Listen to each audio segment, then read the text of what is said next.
میرا نام اسلم خان ہے اور میں کالام کا رہنے والا ہوں اور 92 سے میں نے گائیڈنگ کا کام شروع کیا۔ اس کو وہ کچھ اس طرح شروع کیا کہ کچھ دوست تھے فارنر، وہ ایک منگورا شہر میں ایک پروجیکٹ تھی، میں بھی ان کے ساتھ کام کرتا تھا، تو ویکنڈ پہ ہم ادھر آتے تھے، گھومتے پھرتے۔ پھر بعد میں اس نے مجھے کہا یار میں آپ کو کام نہ بتاؤں؟ میں نے کہا کیا؟ اس نے کہا یار یہ ٹریکنگ کا کام کرو۔ میں نے کہا یار ٹریکنگ کیا ہوتی ہے کیونکہ یہ ٹریکنگ اور ٹورسٹ کلام میں کوئی نہیں جانتا تھا۔ البتہ کچھ تھوڑا بہت فارنر آتے تھے، لیکن لوگ ان کو نہ زبان سمجھتے تھے نہ ان کے ساتھ کچھ وہ ادھر ادھر جاتے۔ تو میں نے کہا یار ٹریکنگ کیا ہوتا ہے؟ اس نے کہا چلو میں آپ کو سکھاتا ہوں۔ تو اس بندے کے ساتھ میں پھر ادھر آیا، اس پیچھے والا یہ پہاڑ پہ ہم گئے سب سے پہلی دفعہ۔ تو اس نے مجھے کہا یار ٹریکنگ اس کو کہتے ہیں، یہ لوگ آتے ہیں اور پہاڑوں پہ چلتے ہیں، تو اسی کو ٹریکنگ کہتے ہیں، تو آپ اس کو بزنس بنا سکتے ہیں۔ میں نے کہا کس طرح بزنس بنا سکتا ہوں؟ تو پھر یہ سارے طریقے اس نے مجھے بتائے کہ بھائی ہاں اس طرح کریں تو یہ بزنس ہوگا۔ پھر فارنر کافی بن گئے، میرے دوست کلائنٹ بن گئے، ان کے ساتھ میں چترال، گلگت، اسکردو، یہ دور دور تک میں نے ٹریکنگ کیا، لیکن کوئی پاکستانی ٹریکرز مجھے نہیں ملا اور نہ کہیں راستے میں دیکھا، نہ میرے پاس آیا۔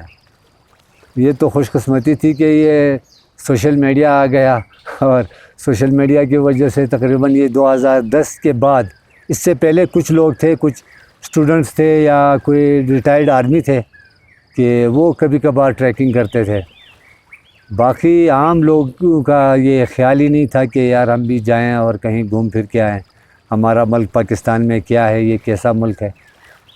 تو یہ اللہ کا فضل، کچھ لوگوں نے محنت کیا، سوشل میڈیا میں یہ سب کچھ دے دیا، باقی لوگوں نے دیکھا، تو اب ماشاءاللہ تقریباً میرے خیال میں تو کوئی 50% لوگوں کا یہ شوق پیدا ہو گیا ہے کہ بھائی جا کے یہ دیکھیں کہ ہمارے پاس کیا ہے۔ سر یہ طالبان کا دور ایسا تھا کہ یہ تقریباً 2005 سے ادھر سوات میں زیادہ طالبانائزیشن شروع ہو گئی نا۔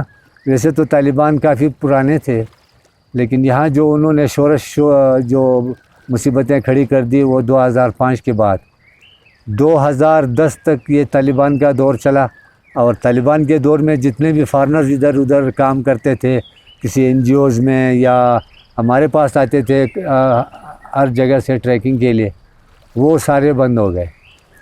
جب طالبان کا وہ 2010 میں تقریباً طالبان کنٹرول ہو گئے، سوات میں امن آ گیا، لیکن پھر بھی حکومت نے یہ فارنر کو اس طرح آسانی سے آنے نہیں دیا۔ ان کو کہا کہ بھائی آپ جب آتے ہیں تو پہلے آپ نے وہ پرمٹ بنا کے پھر آ جائیں، NOC بنائیں، NOC کے بغیر یہاں آنا نہیں دیتے تھے۔ جب وہ NOC کا وہ چکر لگاتے تو ان کو مزہ نہیں آتا کہ یار ایک تو NOC بنا کے جائیں، پھر ہمارے ساتھ پولیس یا آرمی کے بندے ہمارے ساتھ گارڈ جائیں، تو اتنے بندے نہیں آتے تھے۔ پچھلے سال سے میرے خیال میں وہ NOC کا سسٹم ختم کر دیا، اور کافی وہ رعایت ملی وہ ٹورزم کے لیے، فارنر ٹورسٹ کے لیے، ویزے میں بھی آسانی بن گئی۔ تو ابھی کافی لوگوں نے میرے ساتھ بھی کانٹیکٹ کیا ہے، اس سیزن میں کوئی ہالینڈ سے، کوئی انگلینڈ سے انشاءاللہ آئیں گے لوگ۔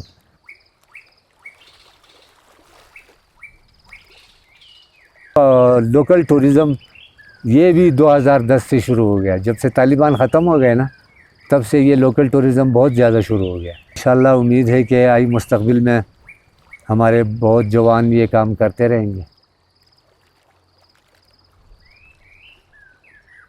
سر مین ٹریکس کی بات یہ ہے کہ ٹریکس ایسے ہوتے ہیں کہ کچھ ٹریکس ایسے ہیں کہ وہ یہاں سے لے کے چترال تک یا یہاں سے لے کر گلگت تک ہوتے ہیں۔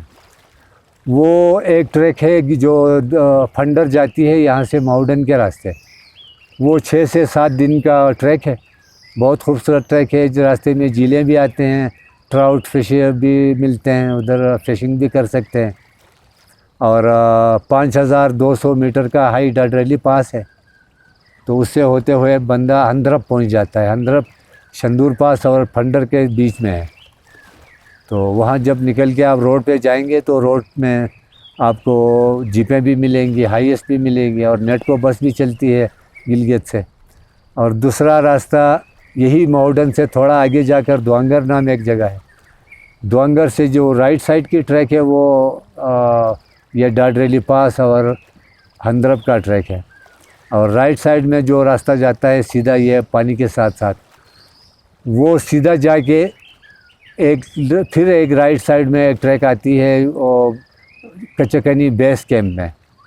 بیس کیمپ سے ایک کیا وہ کھوکش پاس کے لیے جاتی ہے رائٹ سائڈ پہ, اور سیدھے لیفٹ سائڈ پہ جب آپ جائیں گے تو پھر کچکنی کوئی 5600 میٹر ہائی, 5600 یا 5500 اس طرح کچھ ہے ہائی پاس ہے. لیکن وہ 4 دن کا ٹریک ہے.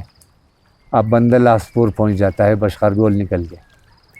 تو اس کے علاوہ یہ گبرال سائڈ میں بندہ جاتا ہے تو یہاں ایک کافی ٹف ٹریک ہے منیال پاس.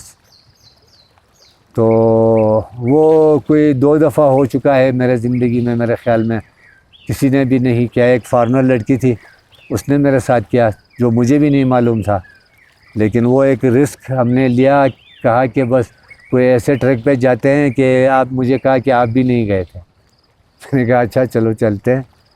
پھر ہم نے شروع کیا منیال کا. کسی زمانے میں سنا تھا کہ یہاں سے راستہ جاتا ہے لیکن مشکل ہے, لیکن پھر بھی اللہ کا فضل تھا, ہم نے وہ کر لیا. کافی مشکلات بھی راستے میں ملے, ہمیں تکلیف ملا, لیکن ہم نے کر لیا وہ, کیونکہ راستہ گم ہو جاتا پھر جا کے راستہ ڈھونڈتا. تو اس طرح وہ بھی ہو گیا. اور یہاں سے پھر تھل کے لیے راستہ جاتا ہے, لیکن ابھی تو وہ گاڑی کا راستہ بھی بننا ہے باڑوائی پاس سے ہوتے ہوئے. کوئی 40 کلومیٹر کا راستہ ہے, 40-45 کلومیٹر کا جیپیبل روڈ ہے. اور اس کے علاوہ ٹریکس بھی ہیں کچھ. یہ ایک تو جندرائی پاس ہے, وہاں سے ہوتے ہوئے آپ جندرائی سے پھر تھل نکلتے ہیں. اور ایک دوسرا ازمس میڈو, ازمس لیک, کنڈول لیک, یہ ہوتے ہوئے جہاز پاس کر کے جہاز بندہ نیچے اتر سکتا ہے. اور جہاز لیک, جہاز کا وہ آبشار, یہ سارے چیزیں آپ ادھر سے بھی دیکھ سکتے ہیں. اس کے علاوہ چھوٹے موٹے ٹریکس تو بہت ہیں ادھر ہمارے گاؤں میں. کوئی 3 دن کا اندرپ لیک کا ٹریک ہے, 2-3 دن کا, یہ 3 دن کا مستوچ لیک کا ٹریک ہے جانشاہی سے ہوتے ہوئے. اور ادھر یہ سامنے گودر لیک کا ٹریک ہے. اور گودر لیک کا ٹریک اگر آپ لمبا کرنا چاہیں گے تو یہ کوئی شیطان گوٹ لیک سے ہوتے ہوئے بہت کافی نیچے بحرین اور کیدام نکل سکتا ہے بندہ 4-5-6 دنوں میں. بہت خوبصورت ٹریکس ہیں, گلیشیئرز بھی ہیں. اور یہ جو سامنے نظر آتا ہے یہ اس کا دیسان میڈو, یہ سب لوگ اس کے بارے میں جانتے ہیں کہ کالام کے پیچھے دیسان میڈو. تو یہ سامنے والا یہ دیسان میڈو ہے, لیکن وہ جو پاس ہے نا یہ 3000 میٹر بلندی پہ ہے. اور یہ کالام سائڈ کا میڈو یہ ہے, اور ایک اس طرف بھی ہے دیسان میڈو, کافی دور جا کے اتروڑ نکلتا ہے. اور وہاں اس میڈو سے ہوتے ہوئے آپ ٹکئی لیک اور اسپنخوڈ لیک, کنڈول لیک, یہ بھی اس ٹریک میں آپ شامل کر کے 4-5 دن کا بہت خوبصورت ٹریک بنتا ہے. تو باقی 1-2 دن کا ٹریکس تو بہت ہیں.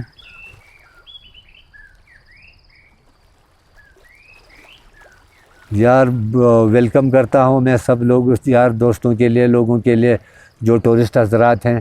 یہاں کافی سہولیات ہیں ابھی سوات کے اندر. اور یہ صرف روڈ کا مسئلہ ہے یہ بحرین سے کالام تک, لیکن میرا خیال ہے کہ اگست کے بعد یہ روڈ بھی مکمل ہو جائے گا. مکمل نہیں لیکن چلو کار, چھوٹی گاڑیاں بڑی آسانی سے جائے گی.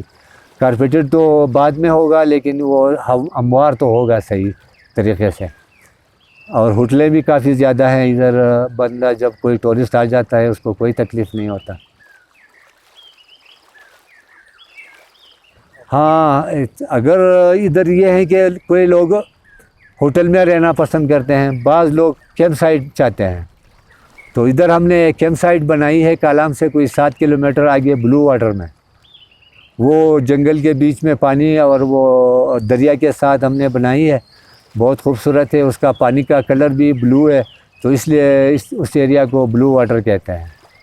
تو یہ بڑے مزے کی ٹریک ہیں. کبھی کبھار لوگ جاتے ہیں لمبے ٹریک پہ, صبح ماؤڈن یا گبرال جا کے پھر واپس آ کے شام کو ہمارے پاس آتے ہیں.